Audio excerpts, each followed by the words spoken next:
Selamat datang kembali. Oke, kali ini kita langsung aja nih. Kita mau bahas materi yang Anda kasih. Dokumen onboarding program. Siap, mari kita bedah bareng. Kita coba gali bareng-bareng ya. Apa sih intisari paling penting dari dokumen ini, khusus buat Anda yang lagi dengerin? Jadi, misi kita hari ini, kita pengen paham apa sih sebenarnya onboarding itu, terus kenapa ini penting banget ya buat karyawan baru sama perusahaan, Betul. dan juga apa aja kunci suksesnya gitu, menurut dokumen ini tentunya. Oke. Yuk kita mulai aja.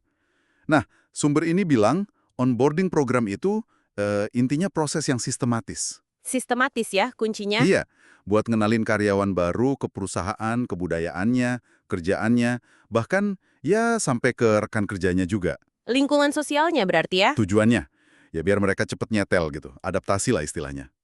Dokumen ini juga nyebut definisi dari Haywaman. Katanya itu proses penyesuaian karyawan baru terhadap lingkungan dan pekerjaan barunya. Cukup jelas ya?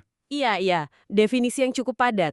Dan dokumen ini juga menggarisbawahi beberapa tujuan penting loh. Oh iya, apa aja tuh? Jadi bukan cuma soal formalitas atau administrasi awal aja, tapi lebih dalam. Misalnya, penyesuaian sama budaya perusahaan. Biar nggak culture shock gitu ya? Persis. Terus nurunin tingkat stres awal. Kan masuk tempat baru suka deg-degan tuh. Pasti. Meningkatkan kejelasan peran. Jadi mereka dari awal tahu, oh saya tugasnya ini, ekspektasinya begini. Nggak nebak-nebak ya? Betul. Terus bangun hubungan sosial, ningkatin komitmen sama retensi, biar betah gitu, nggak gampang keluar. Itu penting buat perusahaan tuh. Banget.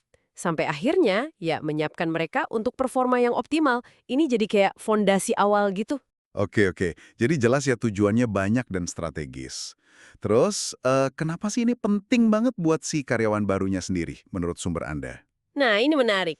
Dokumen ini nyorot 2 kebutuhan dasar mereka. 2 ya? Apa tuh? Pertama, ya simpel aja, mereka butuh teman baru. Wajar banget sih itu. Iya kan? Masuk lingkungan baru perlu koneksi sosial biar merasa diterima, merasa jadi bagian, punya sense of belonging lah. Terus yang kedua, Kedua, mereka butuh kejelasan tugas. Ini krusial banget. kejelasan ya. Iya, biar mereka tahu persis apa yang diharapkan perusahaan, job desk-nya apa, target atau KPI-nya gimana. Biar nggak bingung ya arahnya mau kemana. Nah, itu dia. Kalau nggak jelas, bisa jadi mereka malah ya bingung, nggak produktif, malah frustrasi mungkin. Oke, jadi butuh temen dan butuh kejelasan. Sip. Nah, kalau onboardingnya bagus nih, manfaatnya apa aja? Tadi disinggung sedikit soal retensi. Nah, iya, ada data menarik di sini, ngutip studi Ashford and Black.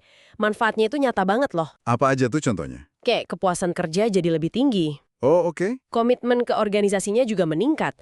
Terus angka turnover atau karyawan keluar masuk itu jadi lebih rendah. Wah, itu bagus buat kos perusahaan. Banget, tingkat kinerjanya juga bisa lebih tinggi, potensi karir mereka lebih efektif, dan yang nggak kalah penting, tingkat stresnya bisa berkurang. Menarik. Jadi investasi di awal itu dampaknya jangka panjang ya? Iya, kemana-mana dampaknya, termasuk ke bottom line tadi, karena turnover rendah kan hemat biaya rekrutmen. Betul. Nah, itu kan manfaatnya. Terus, gimana cara bikin onboarding yang efektif? Ada frameworknya nggak di dokumen ini? Ada. Dokumen ini ngasih kerangka yang bagus dari SHRM. Tahu kan, Society for Human Resource Management? Oh, SHRM. Iya, lembaga gede itu ya. Gimana tuh kerangkanya? Mereka punya 4 pilar utama, semacam fondasi gitu, apa yang perlu dibangun di dalam diri karyawan baru. 4 pilar ya? Oke, apa aja tuh? Pertama, self-efficacy. Ini intinya bikin karyawan baru itu pede, percaya diri. Merasa, oke, gue bisa nih ngerjain tugas ini. Rasa mampu gitu ya? Betul. Kedua, role clarity, kejelasan peran. Nah, ini nyambung sama kebutuhan tadi ya? Nyambung banget. Biar mereka nggak bingung, oke, ini loh tugas spesifik saya, ini ekspektasinya. Jelas dari awal. Oke, self-efficacy, role clarity, terus 2 lagi? Pilar ketiga itu social integration, integrasi sosial. Biar nggak ansos ya. Ahaha, bisa dibilang gitu. Simpelnya bantu mereka biar cepet gaul, kenal timnya, merasa diterima di lingkungan kerja. Penting itu buat kenyamanan. Iya. Dan keempat, knowledge of culture, pengetahuan soal budaya perusahaan. Budaya lagi? Iya, ini biar mereka klik sama cara kerja di sana, nilai-nilainya apa, kebiasaan uniknya gimana, biar nyetel lah sama vibes-nya kantor. Oke, jadi 4 pilar ini. PD, jelas perannya, gaul sama tim, paham budaya. Lengkap ya? Iya, keempatnya ini nih saling mendukung. Tujuannya biar karyawan baru merasa siap dan jadi bagian utuh dari tim. Menarik. Jadi itu pilar apa yang harus dibangun. Terus, prosesnya gimana? Ada tahapannya gitu nggak? Nah, bagus pertanyaannya. Selain pilar apanya, SHRM juga punya kerangka bagaimana prosesnya idealnya berjalan. Bertahap gitu. Oh, oke. Gimana tuh tahapannya? Ini dikenal sebagai the 4 Cs. 4C. 4 Cs, oke. Apa aja tuh T-nya? C yang pertama, compliance, kepatuhan. Compliance ini kayak aturan-aturan dasar gitu. Betul banget. Ini level paling dasar. Fokusnya ke pemahaman aturan main, kebijakan perusahaan, SOP, hal-hal administratif, legal. Intinya, tahu rule dasarnya dulu. Oke, yang penting nggak melanggar aturan dulu ya. C kedua, C kedua, clarification, klarifikasi atau kejelasan. nah ini lagi-lagi soal kejelasan ya. Iya, ini naik level.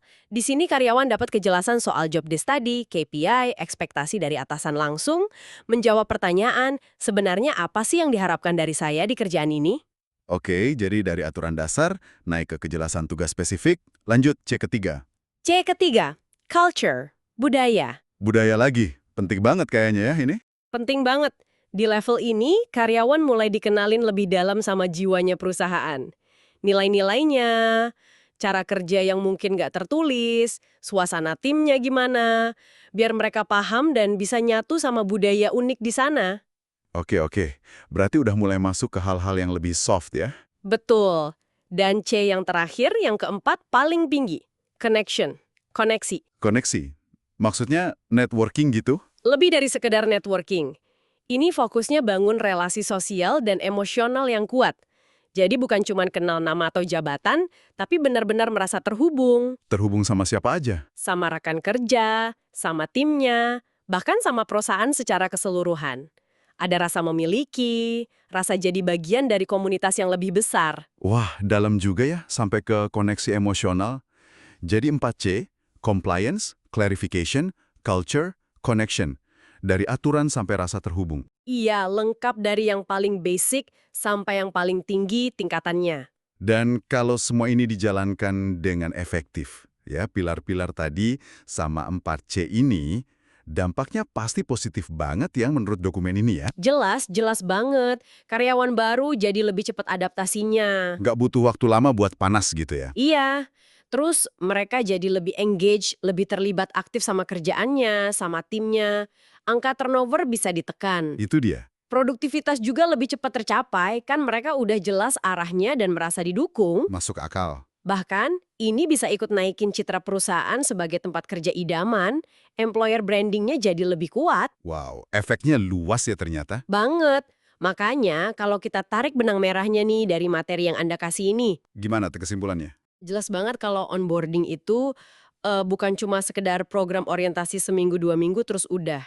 Bukan cuma checklist administratif. Lebih dari itu ya. Jauh. Ini itu investasi strategis, jangka panjang. Tujuannya ya bangun fondasi yang kuat buat karyawan baru. Fondasi biar apa? Biar mereka merasa diterima, punya arah yang jelas, terhubung sama lingkungannya, dan akhirnya bisa sukses di perannya. Yang ujung-ujungnya ya kontribusi ke suksesnya organisasi juga kan. Oke. Bener-bener investasi ya berarti. Nah, ini mungkin bisa jadi bahan pemikiran nih buat Anda yang dengerin. Menarik. Apa tuh? Dari 4 level C tadi, compliance, clarification, culture, sama connection, menurut pengalaman atau mungkin pengamatan Anda pribadi nih ya, Oke. level mana sih yang paling sering Anda rasa dampaknya paling gede kalau berhasil diterapin? Atau sebaliknya, mana yang paling sering kecolongan atau kurang dapat perhatian di banyak tempat pas proses adaptasi karyawan baru? Pertanyaan bagus itu buat direnungkan. Iya kan? Coba dipikirin di konteks Anda masing-masing. Oke deh, terima kasih banyak sudah menyimak pembahasan kita soal materi onboarding ini. Semoga bermanfaat ya. Sampai jumpa di pembahasan berikutnya.